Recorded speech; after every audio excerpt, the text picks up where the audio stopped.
رمضان میں کھجوریں تقسیم ہوتی ہیں، ہم کیا کرتے ہیں؟ اچھی اچھی کھجوریں خود کے لیے رکھتے ہیں، الٹی سیدھی کھجوریں بڑی سستی والی وہ ہم بھیجتے ہیں لوگوں کے ہاں۔ آپ سستی والی بھی بھیج سکتے ہو بشرطے کہ اچھی ہو، خراب نہ ہو، اس پر بھی اجر ہے۔ لیکن جو ایمان کا لطف اگر آپ حاصل کرنا چاہتے ہو، آپ چاہتے ہو کہ ہمارے دلوں کے اندر ایمان کی مٹھاس محسوس ہو، تو آپ یہ کام کر کے دیکھو، انشاءاللہ آپ کو ایمان کی مٹھاس خود بخود محسوس ہوگی۔ اس وقت آپ کو لگے گا کہ ہاں کچھ ایمان بڑھا ہمارا، کچھ اضافہ ہوا ہمارے ایمان کے اندر، دل میں ایک الگ ہی اطمینان ہوگا۔ تو اس لیے یہ عمل بھی کریں۔ احسان و کرم ہے کہ اس نے ہمیں جمعہ کی ادائیگی کے لیے یہاں یکجا اور اکٹھا فرمایا اور دین کی کچھ باتیں کہنے سننے کی توفیق عطا فرمائی۔ ہر نیکی جس کی ہمیں توفیق ملتی ہے، ہمیں اللہ تعالیٰ کا اس پر شکر ادا کرنا چاہیے۔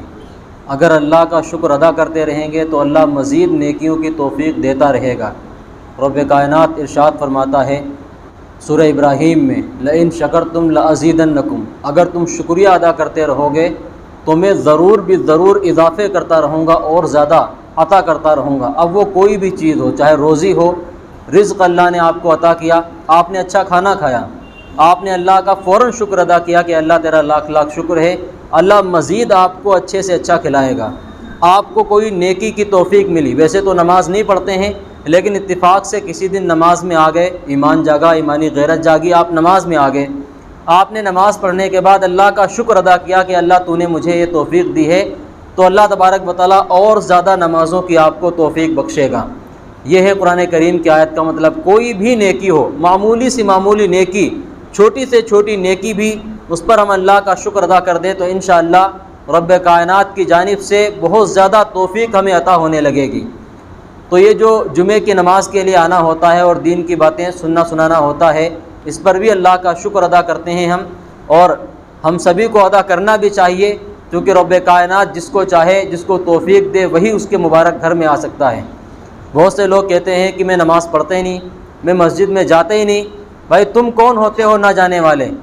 وہ توفیق ہی نہیں دیتا تمہاری نیت کے کھوٹ کی وجہ سے۔ تو اس لیے رب کائنات جسے توفیق دے وہ خوش نصیب ہے۔ بہرحال میں نے قرآن کریم کی ایک آیت آپ کے سامنے تلاوت کی ہے، لن تنالوا البر حتی تنفقوا مما تحبون، کہ تم ہرگز نیکی کی اصل حقیقت کو نہیں پہنچ سکتے جب تک کہ تم وہ چیزیں خرچ نہ کرنے لگو جو تم پسند کرتے ہو، یعنی جو چیزیں تمہیں محبوب ہیں، بہت زیادہ پسندیدہ ہیں، جن کو تم اپنے پاس رکھنا چاہتے ہو، اپنے لیے رکھنا چاہتے ہو، جب تک وہ چیزیں تم اللہ کے راستے میں خرچ نہیں کرو گے تم نیکی کی حقیقت کو پا ہی نہیں سکتے۔ یہ قرآن کریم کی ایک ایسی آیت ہے کہ اگر اس پر عمل کر لے کوئی شخص یا ہمارا معاشرہ مسلمان اس پر عمل کر لیں تو معاشرے کی ایک بہت زیادہ خوبصورت معاشرے کا پہلو ہمارے سامنے نکل کر آتا ہے۔ اب ظاہر سی بات ہے کہ انسان کیا کرتا ہے، اچھی اچھی چیزیں اپنے لیے بچا کر رکھتا ہے، جو چیزیں خراب ہو جاتی ہیں، مثال کے طور پر چپل آپ کے ٹوٹ گئے، جوتے پھٹ گئے، کوئی کمی آ گئی، آپ نے کیا کیا، کسی غریب کو دے دیا، اور جو چیزیں اچھی ہیں عمدہ قسم کی ہیں وہ آپ نے اپنے لیے روک کے رکھی ہوئی ہیں۔ فرمایا اصل نیکی کی حقیقت کو یہ شخص نہیں پہنچ سکتا، یہ کامل ایمان والا کبھی بن ہی نہیں پائے گا جو پرانی اور ویسی چیزیں خرچ کرتا ہے۔ اس پر بھی ثواب ملے گا، ایسا نہیں کہ اس پر اجر نہیں ملے گا۔ پرانے کپڑے ہو گئے آپ نے کسی غریب کو دے دیے، آپ کے جوتے پرانے ہو گئے آپ نے کسی غریب کو دے دیے، یا کسی کو بھی آپ نے دے دیے، اپنے دوست کو دے دیے، تو اس پر بھی اللہ اجر عطا کر دے گا۔ لیکن جو نیکی کی روح ہے، جو نیکی کی اصل حقیقت ہے، جو ایمان کا اصل تقاضا ہے، جس کا اسلام تقاضا کرتا ہے حقیقت میں، اور جو چاہتا ہے اللہ تبارک و تعالیٰ، وہ حقیقت ہم نہیں پا پائیں گے نیکی کی، اس کو حاصل نہیں کر سکتے۔ تو اس لیے کوشش یہ کیا کریں کہ اچھے سے اچھا مال اللہ کے راستے میں خرچ کیا کریں۔ ایک حدیث شریف آپ کے سامنے پیش کرتا ہوں، متعدد احادیث میں اس کا مضمون وارد ہوا ہے اور بالکل صحیح حدیث ہے۔ اللہ کے نبی صلی اللہ علیہ وسلم کا فرمان ہے، لا یؤمن احدکم حتی یحب لاخیہ ما یحب لنفسہ، کہ تم میں سے کوئی بھی شخص اس وقت تک کامل ایمان والا نہیں ہو سکتا جب تک کہ اپنے بھائی کے لیے وہی چیز نہ پسند کرنے لگے جو اپنے لیے پسند کرتا ہے۔ آپ مارکیٹ گئے، کوئی چیز آپ خرید رہے ہیں، آپ کو اپنے دوست کے لیے یا اپنے مسلمان بھائی کے لیے یا اپنے حقیقی بھائی کے لیے کوئی چیز خریدنی ہے، تو آپ نے کیا کیا، اپنے لیے اچھی چیز خرید لی اور اس کے لیے یوں ہی آپ نے سستی سی کوئی چیز خرید لی۔ تو فرمایا کہ آپ کبھی بھی کامل ایمان والے نہیں بن سکتے۔ جو چیز آپ نے اپنے لیے پسند کی ہے وہی چیز آپ اس کے لیے پسند کریں گے تو نیکی کی اصل حقیقت کو پائیں گے، کامل ایمان والے کہلائیں گے۔ یہ جو بات ہے اس کو جب ہم مختلف پہلو پر جانچتے ہیں، چاہے تجارت کر رہے ہوں یا کچھ بھی بزنس وغیرہ کرتے ہوں یا کوئی بھی آپ کے لین دین ہو، معاملات ہوں، یا آپ کسی کے پڑوسی ہیں، دوسرے بھی آپ کے پڑوسی ہیں، ان تمام معاملات میں جب ہم دیکھتے ہیں، اس حدیث شریف پر غور کرتے ہیں، تو اگر صرف اسی حدیث شریف پر کوئی انسان غور کر لے تو دنیا میں جتنے بھی جرم ہو رہے ہیں انشاءاللہ ختم ہو جائیں گے۔ آپ پسند کرتے ہیں کہ آپ سے کوئی جھوٹ نہ بولے، آپ پسند کرتے نہیں کرتے ہیں؟ ہم میں سے ہر شخص یہ چاہتا ہے کہ ہم سے کوئی جھوٹ نہ بولے۔ تو ظاہر سی بات ہے جو چیز آپ اپنے لیے پسند کر رہے ہیں وہ دوسرے مسلمان بھائی کے لیے بھی تو پسند کریں۔ آپ بھی یہ کوشش کریں کہ آپ بھی کسی سے جھوٹ نہ بولیں، معاشرہ اچھا ہوگا نہیں ہوگا۔ آپ پسند کرتے ہیں کہ آپ کو کوئی دھوکہ نہ دے، آپ گئے سامان خریدنے کسی دکان پر، آپ کو یہ پسند ہے، آپ چاہتے ہیں کہ یہ مجھے دھوکہ نہ دے، بالکل پیور مال مجھے ملنا چاہیے، تو کیا آپ یہ چیز دوسرے مسلمان بھائیوں کے لیے نہیں پسند کر سکتے؟ جب آپ تجارت کرتے ہیں، جب آپ کاروبار کرتے ہیں تو آپ بھی یہی چیز پسند کریں کہ میں کسی کو دھوکہ نہ دوں، میں کسی کے لیے کوئی تکلیف کا باعث نہ بنوں۔ اس سے معاشرہ کتنا اچھا ہو جائے گا اگر صرف اسی حدیث شریف پر عمل کر لیا جائے۔ لیکن آج ہر انسان چاہتا ہے کہ میرے ساتھ جو ہے اچھے سے اچھا معاملہ ہو، مجھ سے سچ بولا جائے، مجھے دھوکہ نہ دیا جائے، مجھ سے جھوٹ نہ بولا جائے، لیکن خود دوسروں سے جھوٹ بولتا ہے، خود دوسروں کو دھوکہ دیتا ہے اور خود دوسروں سے سچ نہیں بولتا۔ تو یہ ہمارے معاشرے کی بہت بڑی کمی ہے۔ ایک حدیث شریف میں آتا ہے کہ اللہ کے نبی صلی اللہ علیہ وسلم بازار میں گئے تو دیکھا آپ علیہ الصلوۃ والسلام نے کہ غلے کا ڈھیر لگا ہوا تھا۔ آپ نے اس کے اندر ہاتھ ڈالا تو آپ نے دیکھا اندر جو تھا غلہ وہ گیلا لگا ہوا تھا، اوپر سوکھا تھا۔ صاحب سے پوچھا آپ علیہ الصلوۃ والسلام نے کہ تم نے ایسا کیوں کیا؟ تو کہنے لگے یا رسول اللہ ایسا ہوا تھا کہ بارش ہو گئی، کچھ غلہ گیلا ہو گیا اور کچھ سوکھا رہ گیا تھا، تو ہم نے اس لیے اس کو اس ترتیب سے لگا دیا۔ تو آپ علیہ الصلوۃ والسلام نے فرمایا کہ تم نے گیلے والے کو اوپر کیوں نہیں رکھا؟ تم اسے بھی اوپر رکھو تاکہ دیکھنے والا آپ کا مال اچھے سے پرکھ لے، سمجھ لے، پھر اس کے بعد اگر دل چاہے گا اس کا لے گا، نہیں دل چاہے گا تو نہیں لے گا۔ اب ہمارے مسلمان بھائی تو ایسا سوچتے ہیں کہ اگر ایسا کرنے لگے تو کاروبار ہی ٹھپ ہو جائے گا۔ یہ ایمان کی کمزوری کی علامت ہے۔ اس کا مطلب ایمان بہت ہی زیادہ کمزور ہے ہمارا اس پر ایمان ہی نہیں کہ روزی دینے والا اللہ ہے۔ جب ہم اللہ کے حکموں کو پورا کریں گے تو وہ ایسی تدبیر بنائے گا اور ایسا آپ کو امانت دار بنا دے گا کہ آپ کی امانت پوری دنیا کے اندر مشہور ہو جائے گی اور آپ کو لوگ امانت دار سمجھ کر ہی آپ کے پاس لینا شروع کر دیں گے۔ بہت سے لوگ ایسے ہیں، بہت سی دکانیں ایسی ہیں جو اچھا مال بیچتے ہیں، دور دراز سے سفر کر کے لوگ وہاں تک پہنچتے ہیں، ان کے یہاں سے سامان خریدتے ہیں۔ ہے ایسا نہیں ہے۔ اور جو دھوکے باز ہوتے ہیں، چاہے مین مارکیٹ میں ان کی دکان ہو، چاہے ان کا کاروبار خوب جو ہے مین مارکیٹ میں ہو، لیکن پھر بھی ان کے پاس جانے والے بہت کم لوگ ہوتے ہیں جو دھوکے باز ہوتے ہیں، جھوٹے ہوتے ہیں۔ تو اس لیے کاروبار میں اپنا ایمان بنا لیں کہ روزی کا مالک اللہ ہے، اگر میں سچ بولوں گا تو رب کائنات مجھے ضرور نوازے گا، اور اگر میں جھوٹ بولوں گا تو مال چاہے بک جائے گا لیکن برکت ختم ہو جائے گی، برکت مٹا دی جائے گی۔ اور اللہ کے نبی صلی اللہ علیہ وسلم کا فرمان ہے الحلف الکاذب، کہ جو جھوٹی قسم ہے، جو جھوٹی قسم کھا کر مال فروخت کرتے ہیں، سامان کو بیچتے ہیں، یہ سامان کو تو نکال دیتی ہے لیکن فرمایا ممحقۃ للربح، نفع کو مٹا کر رکھ دیتی ہے، نفع کو ختم کر دیتی ہے۔ میرے بھائیوں عزم کر لیں کہ کاروبار سچ بول کر ہی کرنا ہے۔ اچھا سچ بولنے میں بھی لوگ بہت سے غلطی کھاتے ہیں۔ وہ غلطی کیا کرتے ہیں؟ مثال کے طور پر آپ نے کوئی چیز خریدی 100 روپے کی، آپ کی کپڑے کی شاپ ہے، آپ 100 روپے کا کپڑا خرید کر لائے، 100 روپے کا کپڑا آپ نے خریدا، آپ کو کرایہ سمیت تقریباً 110 روپے کا وہ پڑ گیا۔ اب لوگ کیا کرتے ہیں اس میں؟ یہ کہتے ہیں کہ ہم نے یہ 110 روپے کا خریدا ہے، یہ جھوٹ ہے، یہ غلط ہے۔ آپ اس طرح کہہ سکتے ہیں کہ ہمیں یہ 110 روپے کا پڑا ہے، خریدا نہیں، خریدا تو آپ نے 100 روپے کا ہے، لیکن آپ کو سب ملا کے پڑ کتنے کا گیا؟ 110 کا۔ تو آپ اس طرح کہیں گے کہ ہمیں یہ 110 کا پڑا ہے۔ پہلی بات تو اپنی جمع بتانے کی ضرورت ہی نہیں ہے۔ اکثر لوگ، سب کی بات نہیں کر رہا ہوں، اکثر لوگ جو جمع بتاتے ہیں اپنی کہ میں نے کتنے کا خریدا ہے، جو خرید بتا رہے ہوتے ہیں، جھوٹ بولتے ہیں تاکہ گراہک سے زیادہ سے زیادہ پیسے لیے جا سکیں۔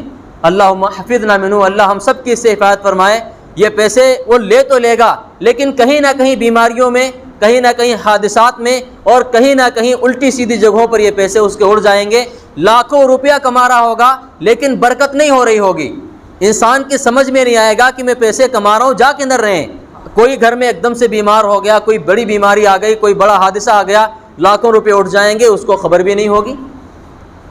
تو اس لیے اس کو لازم پکڑ لیں کہ ہمیشہ کاروبار میں سچ ہی بولنا ہے، اور سچ بولنے کے لیے آپ کو کیا تدبیر اختیار کرنی ہے وہ آپ اختیار کریں اپنے طور پر۔ جس تدبیر سے بھی آپ سچ بول سکتے ہیں بولیں، انشاءاللہ اسی میں برکت ہوگی۔ تو نبی کریم صلی اللہ علیہ وسلم کا جو یہ فرمان ہے، مجھے صرف اسی پر گفتگو کرنی ہے کہ کوئی بھی شخص اس وقت تک کامل ایمان والا نہیں ہو سکتا۔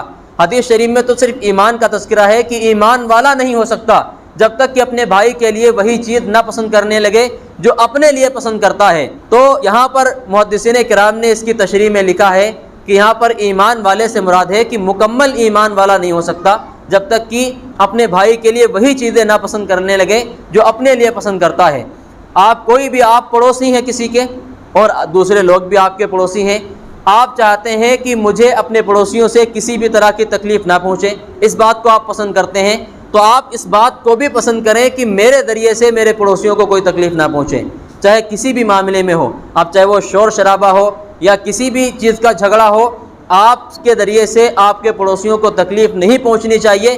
ذرا دیکھو، اللہ کے نبی صلی اللہ علیہ وسلم نے ایک اصول بیان کر دیا کہ آپ جو اپنے لیے پسند کرتے ہیں وہی اپنے مسلمان بھائی کے لیے بھی پسند کریں۔ اب دیکھو اس کی کتنی شاخیں نکلتی ہیں، پڑوس کا معاملہ آ گیا، کاروبار کا معاملہ آ گیا، جھوٹ اور دھوکے کا معاملہ آ گیا۔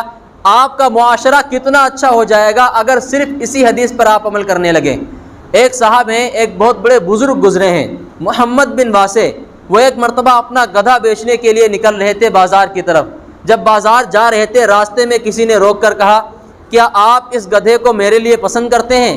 تو وہ کہنے لگے کہ میں اس کو بیچ ہی اسی لیے رہا ہوں کہ اپنے لیے نہیں پسند کر رہا، تو تمہارے لیے اسے کیسے پسند کروں گا؟ یعنی جو کمی تھی بتا دی۔ اب اگر اللہ تبارک و تعالیٰ چاہے گا تو بکے گا، نہیں چاہے گا تو نہیں بکے گا۔ بہرحال برکت تو انہوں نے حاصل کر لی، سچائی کی جو برکت ہے وہ ان کو نصیب ہو گئی۔ اور سچائی کس کا شعار ہے، کس کا طریقہ تھا سچائی؟ ہمارے نبی محمد الرسول اللہ صلی اللہ علیہ وسلم کا طریقہ تھا۔ فرمایا کہ میں بیچ ہی اسے اسی لیے رہا ہوں کہ اس میں کمی ہے، میں اسے پسند نہیں کر رہا، تو تمہارے لیے اسے میں کیسے پسند کر سکتا ہوں؟ آج کل ہم جب سامان کوئی فروخت کرتے ہیں اور سامنے والا پوچھ لے کہ بھائی اس کی کوالٹی کیا ہے، اس کی خوبیاں بتاؤ، تو چاہے 10 کمیاں ہوں وہ چھپا لیں گے، 5 خوبیاں جو ہے 50 بنا کر بتائیں گے۔ 5 خوبیاں وہ اتنی بتائیں گے کہ زمین سے لے کر آسمان تک لگا دیں گے کہ سامنے والے کو کسی نہ کسی طریقے سے اس کے پلے باندھ ہی دے اسے بس، مگر یہ نہیں دیکھے گا کہ جو میں اتنے جھوٹ بول رہا ہوں اس سے برکت میری ساری ختم ہو رہی ہے۔ آپ دیکھیں کہ جو چیز آپ اپنے لیے پسند کرتے ہو وہی چیز آپ جو ہے اپنے بھائی بہنوں کے لیے، اپنے ماں باپ کے لیے، اپنے قریبی رشتہ داروں کے لیے، پھر پڑوسیوں کا حق آتا ہے پڑوسیوں کے لیے، پھر دوست و احباب کا حق آتا ہے ان کے لیے، وہی چیز آپ پسند کریں۔ آپ مارکیٹ میں ایک مختصر سی مثال دے کے اپنی بات مکمل کرتا ہوں۔ آپ مارکیٹ میں آج کل آم کا موسم چل رہا ہے، اسی کی مثال دے دیتا ہوں۔ آپ مارکیٹ میں آم خریدنے گئے، آپ کے دل میں خیال آیا، اللہ کے نبی صلی اللہ علیہ وسلم کا فرمان بھی ہے کہ اگر آپ مارکیٹ سے کوئی چیز لے کر آ رہے ہو، پھل لے کر آ رہے ہو، تو اپنے پڑوسیوں کے لیے بھی خرید لو اگر وسعت ہے آپ کے پاس۔ اگر وسعت ہے تو پڑوسیوں کے لیے ضرور خریدو، کیونکہ للجار حق، پڑوسی کا تم پر حق ہے۔ آج کل ہم نمازیں تو خوب پڑھ رہے ہیں، روزے خوب رکھ رہے ہیں، اگر ذرا سا پتہ چلے کہ بھائی تہجد کی نماز میں اتنا ثواب ہے، ٹھیک ہے ہم کوشش کر لیتے ہیں، پڑھ لیتے ہیں، لیکن پڑوسیوں کے معاملات میں یاد رکھیں پکڑ ہو سکتی ہے اللہ کے یہاں آپ کی۔ کتنے لوگ ہیں جو خاص کر کے صرف اس نیت کے ساتھ کہ میرا اللہ مجھ سے راضی ہو جائے میں پڑوسیوں کے ہاں کچھ خرید کر بھجوا دوں اچھی چیز۔ تو آپ پھل لینے گئے بازار میں، آپ نے سوچا کہ میں پڑوسی کے لیے بھی کچھ پھل لے لوں، تو عام طور پر جو ہماری ذہنیت ہے اس کے حساب سے بتا رہا ہوں، ہم کیا کرتے ہیں، اگر 100 روپے والے آم اپنے لیے خریدے ہیں تو ہم نے کہا پڑوسی کے لیے 50 روپے والے خرید لو، بس یہ کافی ہیں، اس سے زیادہ کہ نہیں۔ ہماری ذہنیت تو یہی ہے، اکثر کی ذہنیت یہ، اللہ ماشاء اللہ کوئی نیک آدمی ہو، اچھی نیت والا۔ ہمیں کرنا کیا چاہیے، اگر ہم 100 روپے والے آم اپنے لیے خرید رہے ہیں تو 100 روپے والے ہی اس کے لیے خریدیں، اس سے اچھے تو خریدیں لیکن اس سے کم نہ خریدیں۔ آپ ایمان کا لطف اسی وقت محسوس کرو گے جب سامنے والا اسے استعمال کرے گا تو اس کے دل سے دعائیں نکلیں گی۔ آپ نے خرید لیے سستے والے، پتہ چلے کیڑے والے پہنچے اس کے پاس یا بیکار سے پھل پہنچ گئے تو الٹا بد دعائیں دے گا وہ۔ تو اس لیے اچھا مال پہنچائیں۔ رمضان میں کھجوریں تقسیم ہوتی ہیں، ہم کیا کرتے ہیں، اچھی اچھی کھجوریں خود کے لیے رکھتے ہیں، الٹی سیدھی کھجوریں بڑی ہی سستی والی وہ ہم بھیجتے ہیں لوگوں کے یہاں۔ آپ سستی والی بھی بھیج سکتے ہو بشرطے کہ اچھی ہو، خراب نہ ہو، اس پر بھی اجر ہے۔ لیکن جو ایمان کا لطف اگر آپ حاصل کرنا چاہتے ہو، آپ چاہتے ہو کہ ہمارے دلوں کے اندر ایمان کی مٹھاس محسوس ہو، تو آپ یہ کام کر کے دیکھو، انشاءاللہ آپ کو ایمان کی مٹھاس خود بخود محسوس ہوگی۔ اس وقت آپ کو لگے گا کہ ہاں کچھ ایمان بڑھا ہمارا، کچھ اضافہ ہوا ہمارے ایمان کے اندر، دل میں ایک الگ ہی اطمینان ہوگا۔ تو اس لیے یہ عمل بھی کریں۔ پھل خریدنے کے بعد آپ نے گھر پہ آ گئے، 100 روپے والے پھل آپ کے بھی ہیں اور 100 روپے والے پھل آپ نے پڑوسی کے لیے بھی خریدے ہیں۔ اب یہاں بھی کیا کرتا ہے، پنی کھول کھول کے دیکھے گا اچھے زیادہ کس میں ہیں، جس میں زیادہ اچھے ہوں گے وہ والے گھر رکھ لو، جس میں زیادہ اچھے نہیں وہ وہاں بھجوا دو۔ ہونا تو یہ چاہیے کہ آپ بغیر دیکھے یوں ہی بھجواؤ، لیکن اگر آپ نے دیکھ لیا پھر آپ کی ذمہ داری بنتی ہے جس میں زیادہ اچھے ہیں وہ پڑوسی کے یہاں بھجواؤ۔ آپ یہ بنتی ہے، ذمہ داری نہیں بنتی ہے، یا تو بغیر دیکھے بھجوا دیتے، لیکن اگر کھول کے دیکھا ہے تو اب سزا یہی ہے کہ یہ اچھے والے پڑوسی کے یہاں بھجواؤ۔ تو یہ اسلام ہمیں سکھاتا ہے، اور اتنی خوبصورت باتیں آپ کو کسی بھی دھرم میں نہیں ملیں گی۔ آپ کھنگال کر دیکھ لو، کتابیں پڑھ کے دیکھ لو، علماء کرام نے نہ جانے کیسے کیسے وید پڑھے ہوئے ہیں، لیکن کسی بھی دھرم میں نہیں۔ یہ خوبصورتی آپ کو اسلام ہی سکھاتا ہے، اور صرف پڑوسی کے لیے نہیں، غیر مسلم بھی پڑوسی ہے اس کے لیے بھی یہی حکم ہے کہ آپ اس کے لیے بھی اچھی چیز بھیجو۔ اللہ تبارک و تعالی ہم سب کو ان باتوں پر عمل کی توفیق عطا فرمائے۔